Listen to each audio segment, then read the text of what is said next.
Okay, thank you very much, Jonathan. So good afternoon, everybody. As Jonathan said, I'm going to talk about tests as drivers of change in education. And just to give you an idea of what's coming up, I'll go through the following stages. So first, we're going to talk about Washback and its place in the model of change. I'm going to talk about two processes called adaptive and programmed implementation. I'll explain more about those as we get to them. And I'm going to look at wash forward, which is a much neglected concept. It's actually been around for quite a long time. And since it has been neglected, I thought it would be good to look at an example. So we'll do that as what I think is an example of wash forward from China.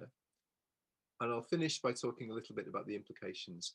And I will be happy to take questions at the end. So if you have questions, do please feel free to ask. So let's begin with washback. Here are a few definitions of washback. Probably the simplest is Arthur Hughes, the effect that tests have on teaching and learning, or learning and teaching. Very succinct and quite useful. Buck added a little. It said it's a natural tendency for both teachers and students to tailor their classroom activities to the demands of a test. Sorry to break in, Gordon. Can you get closer to the microphone? Some people can't hear. Sure. Would it help if I plugged in?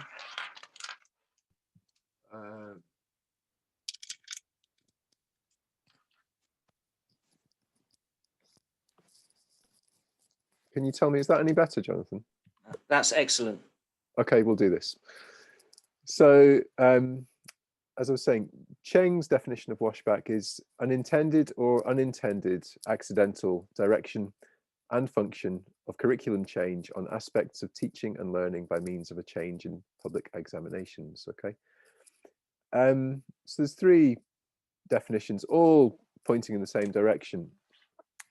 Actually, my preferred definition of washback is Messick's, which is this one: the extent to which the introduction and use of a test influences language teachers and learners to do things they would not otherwise do that promote or inhibit language learning. That's quite precise. I like that one. One of the things all these definitions have in common is they all have a direction, that they all define washback as being the effect that testing has on teaching and learning. So it's going in one direction. And a few implications of this definition. Washback is context dependent. If we're saying that it is defined by what teachers and learners do that they wouldn't otherwise do, then it's dependent on what they would otherwise do. So one group of teachers and learners might respond differently to another, or they might be starting from a different place. And because washback's context dependent, it's a consequence of test use. It's not a property of a test. So washback occurs when a test interacts with an educational environment. It's not contained within the test. So that's a brief introduction to washback. When I was doing my MA, I was looking at change in education systems, and I was interested in how tests might affect the Japanese education system. So I was interested in Henrichsen's hybrid model of diffusion of innovation in education, and this is it. It's from 1989, but still widely used, and it's an excellent guide to the various factors that can influence the success or failure of change. But what started me on thinking, the thinking that's outlined in this presentation, was when I tried to fit washback into this model, it wasn't at all easy. Washback's a consequence of test use, but it doesn't fit into the consequences phase of Henrichsen's model, because Henrichsen's model is concerned with the fate of an innovation. So if the innovation is a new test, if the innovation is a new test, this model will tell you whether or not the test is successful or not. But when we're looking at washback, we're interested in the effect that the test has on teaching and learning. And that's not in the consequences phase. The most closely analogous processes in the model are here in the interelemental factors in the process phase of Henrichsen's model. Now, I'm not going to go into it in any more detail than that, but if you're interested, it's well worth a read. It's an excellent book. One of the things that Henrichsen talks about is the need for innovations to be compatible with user systems. So if our innovations are new tests and our users are primarily teachers and students, the test needs to be compatible with what teachers and students do.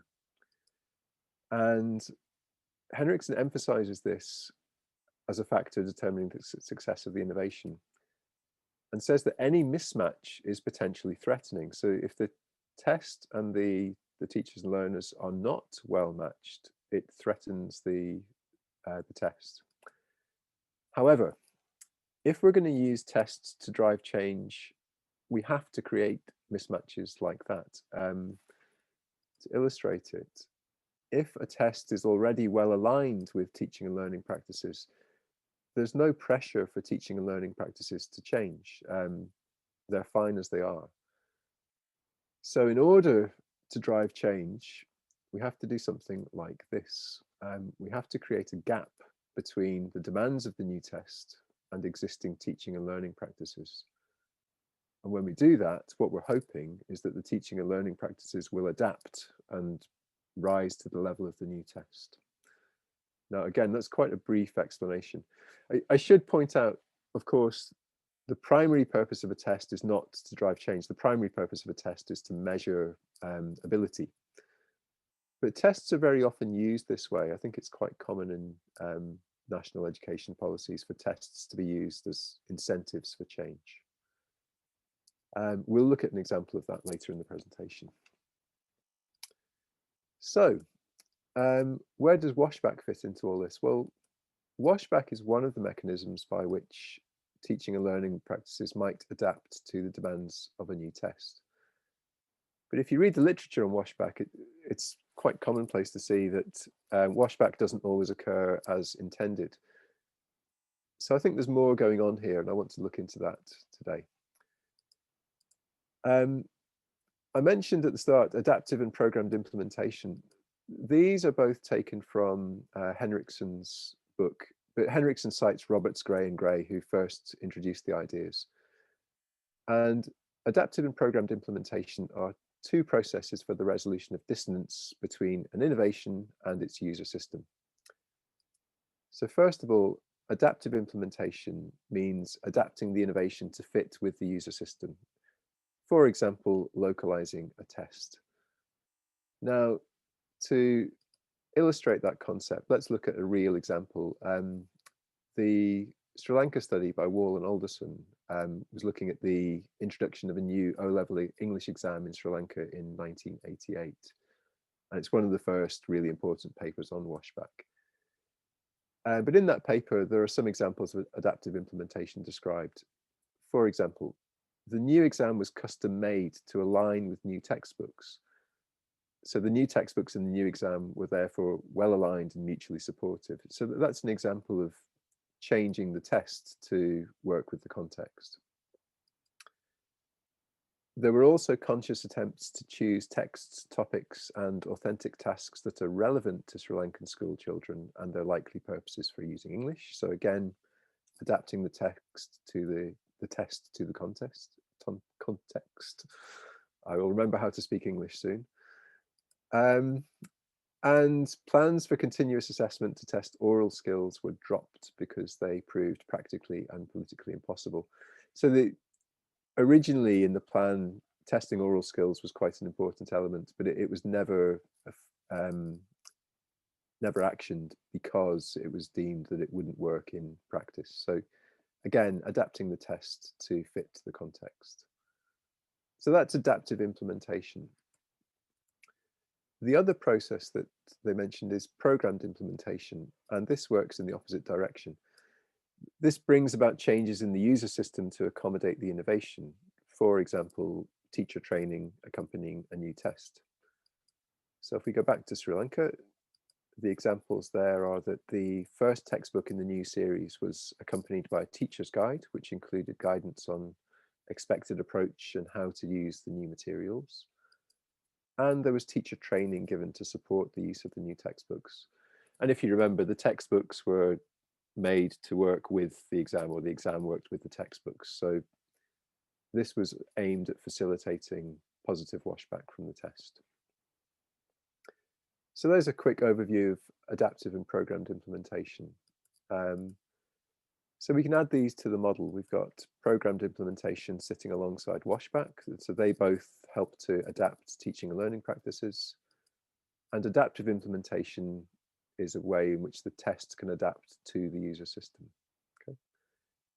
So we can say that adaptive and programmed implementation are actions that can be taken as part of test development.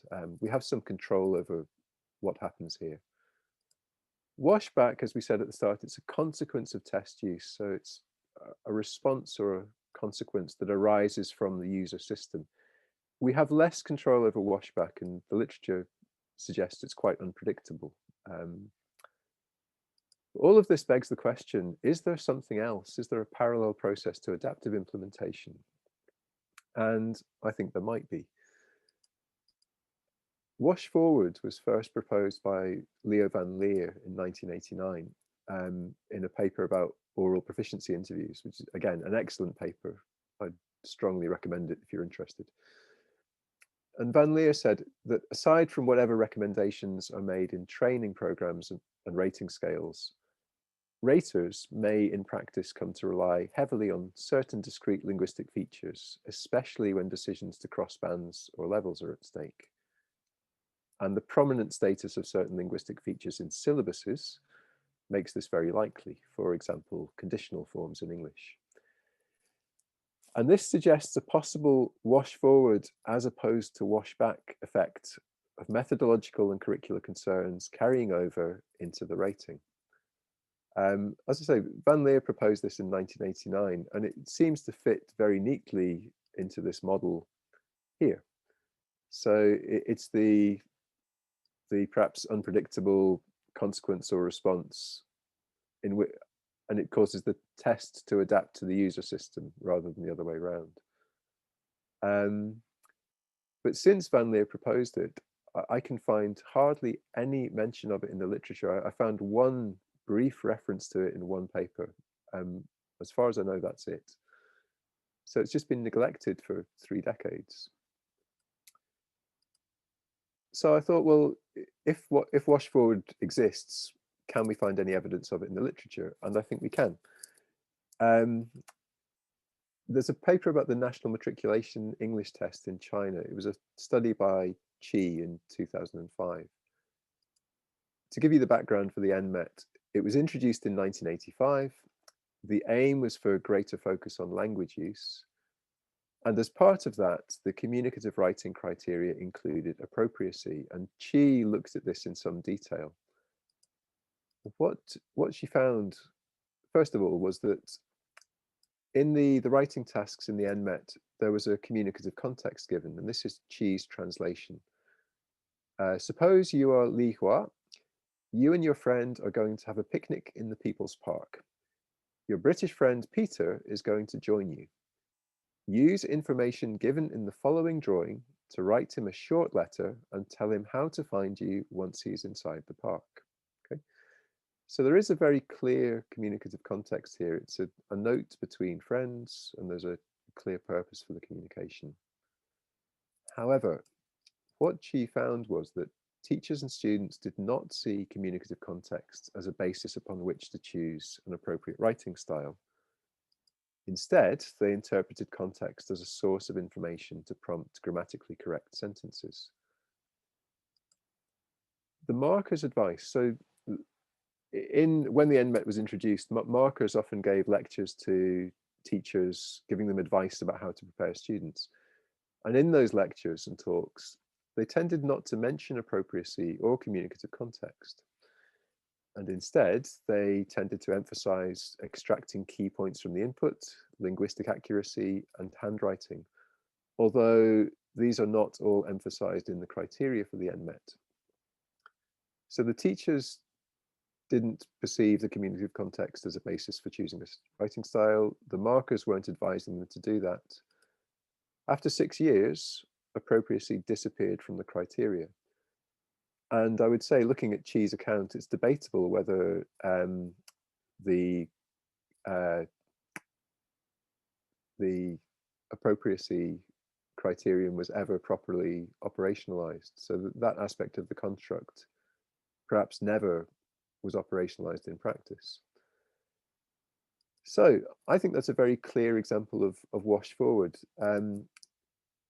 As Van Lier put it, classroom practices may be so resistant to change that the test is forced to shift in the direction of standard curricula. And that seems to be what happened with appropriacy in the NMET in China. Okay, so what are the implications of this? Well, assessment is part of a learning system, and Henrichsen said that mismatch between an innovation and its user system is a threat to the success of the innovation.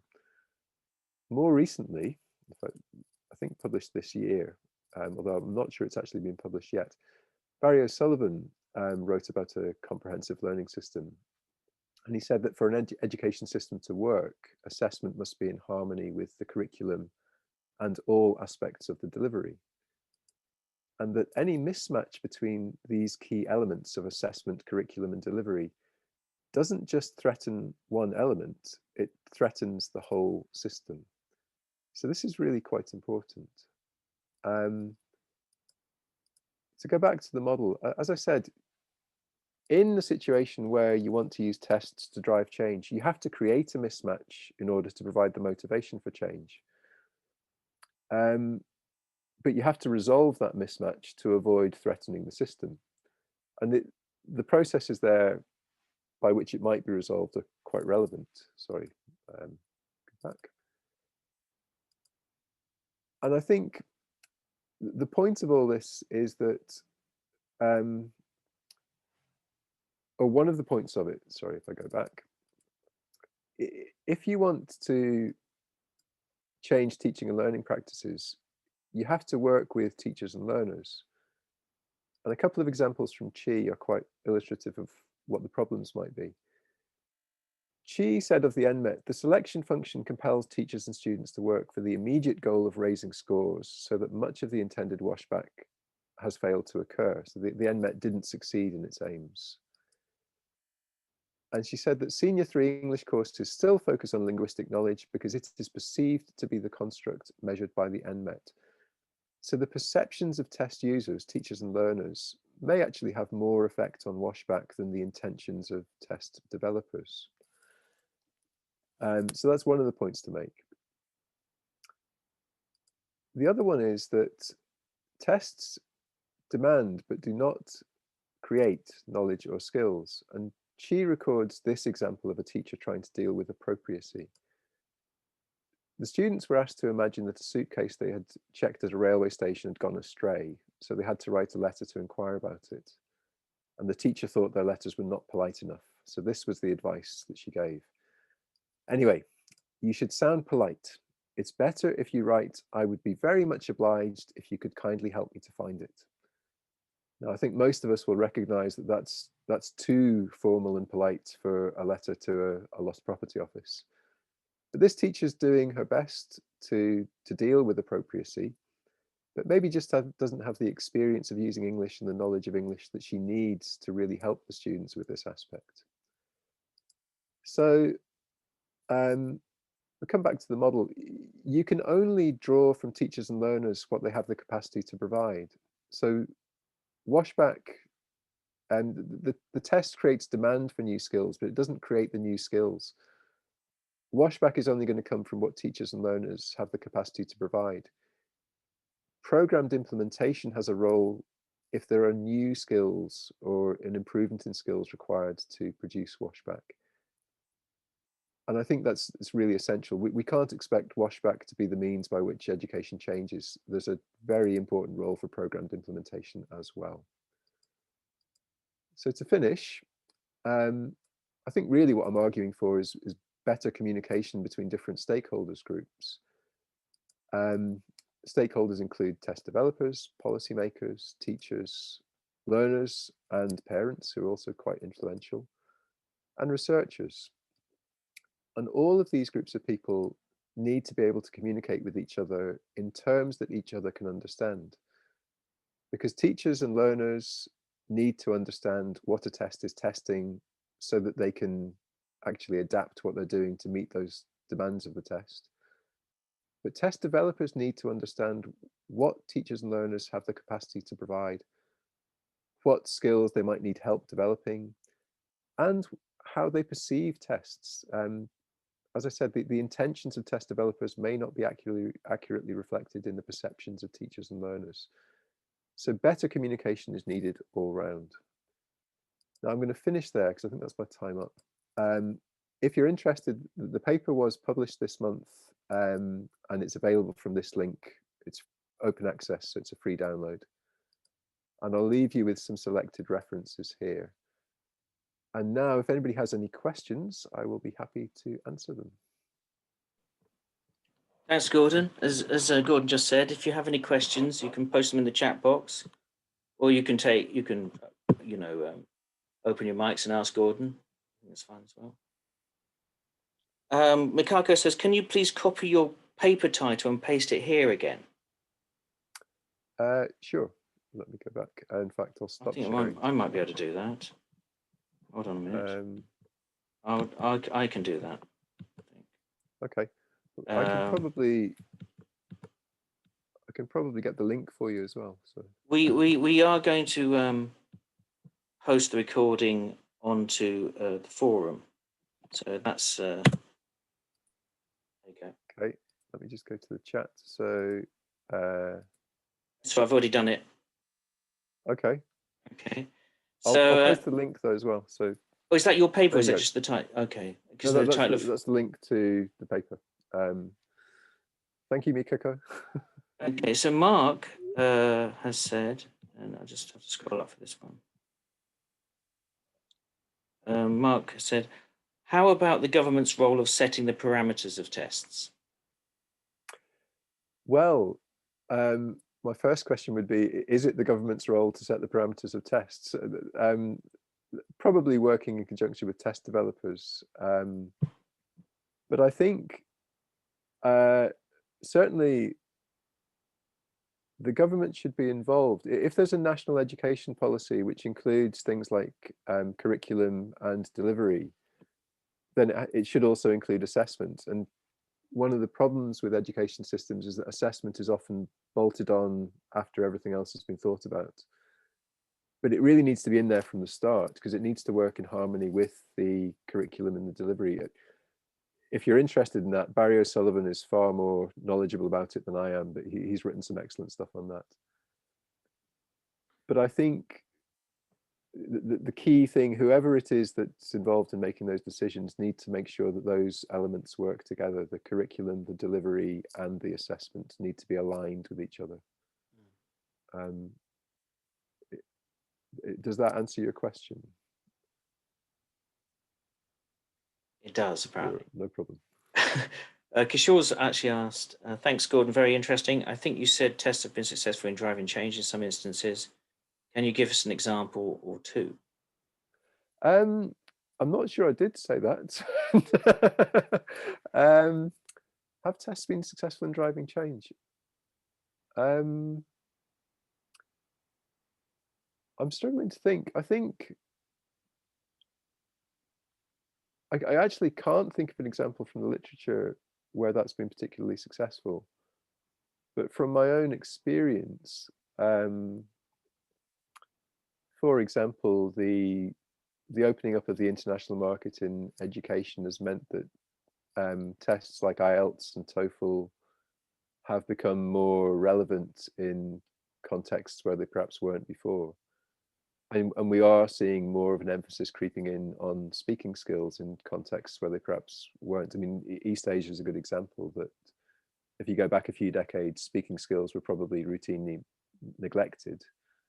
Whereas these days, although it's not perfect and it's not complete, there is definitely a move towards emphasizing oral skills, possibly in response to that increased demand for students going abroad to study or work.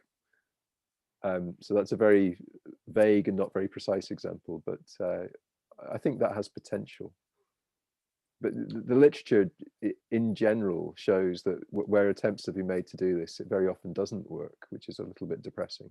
And that's why I was interested in looking at these relationships a bit more to see what's going on. We need to understand how the change might occur in order to try and facilitate it. Alabash asks, in your opinion, are we still in promoting positive washback? What is the next stage, you think, Professor? It's a very good question. I think, well, as I said at the end, I think the next stage for me is to get all the different stakeholder groups talking to each other and listening to each other as well. Because I think we need greater mutual understanding. My impression is that there's been a bit of a gap opened up between the teaching community and the assessment community. They're going off in different directions very often and not always talking to each other very productively.